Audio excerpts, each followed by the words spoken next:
Exercício 3.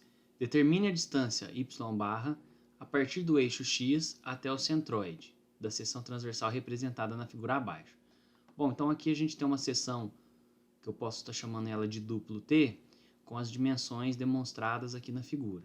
Foi colocado aqui o eixo x nessa posição, passando aqui pela parte inferior da seção, e o eixo y ela está localizado no meio da seção transversal.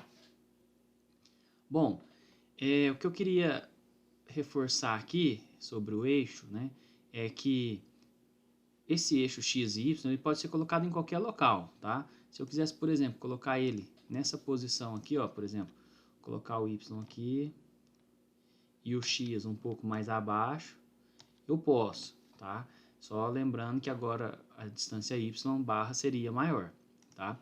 Então fica a critério de quem está resolvendo o exercício, né?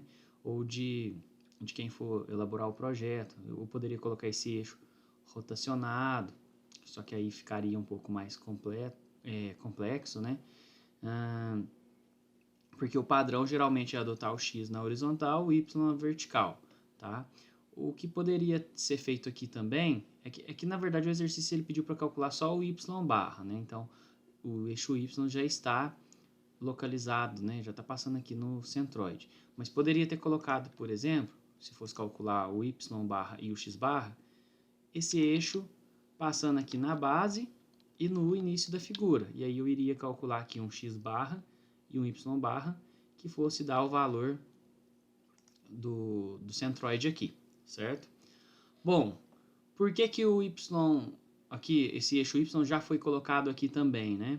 Porque devido à figura ela ter simetria, a gente já pode colocar o eixo, né, na metade da distância, né, do comprimento total. Então aqui ó, a gente tem ó, 75, 75, 150, 200, 250, 300. Então a gente tem aqui uma peça de 300. Basta pegar esse eixo y e colocar a 150. E aí já está passando pelo centroide dessa seção transversal. Agora resolvendo esse exercício, né, o que foi pedido aqui no enunciado, a gente vai fazer agora, na verdade a gente vai resolver esse exercício considerando o método de áreas compostas, né? Eu posso dividir essa seção em diversas áreas que a gente já conhece o centroide das figuras. Então ficou da seguinte maneira, né, a divisão aqui mais simples. Seria considerar vários retângulos, então eu considerei aqui um sendo a mesa, 2 e 3 sendo as abas, né? E agora a gente vai calcular o y barra, né? Sabendo que o y barra pode ser calculado pelo somatório de y vezes a, dividido pelo somatório de a, né? Onde a é a área e y é a distância até o centro das figuras. Então, considerando a primeira figura, qual que é o valor y, né, a ser considerado aqui na equação? Foi considerado 112,5. Por que 112? Se a gente pegar aqui, ó, a partir de x até o centro dessa figura, vamos marcar aqui os pontos, né? Então, ó, vou considerar a partir daqui, deixa eu só corrigir. Então, ó, vou sair daqui e vou medir até o meio dessa figura. Então, o centro dessa figura tem uma medida aqui de 12,5, que é o 25 dividido por 2, mais o 100, 112,5, vezes a área dela, é 25 vezes 300, que a gente já tinha contabilizado essa área, né? Então ficou 25 vezes 300 vezes 112,5. Segunda figura. A segunda figura ela é igual à terceira, então a gente já pode colocar aqui, ó, mais duas vezes agora o y dessas figuras, tá?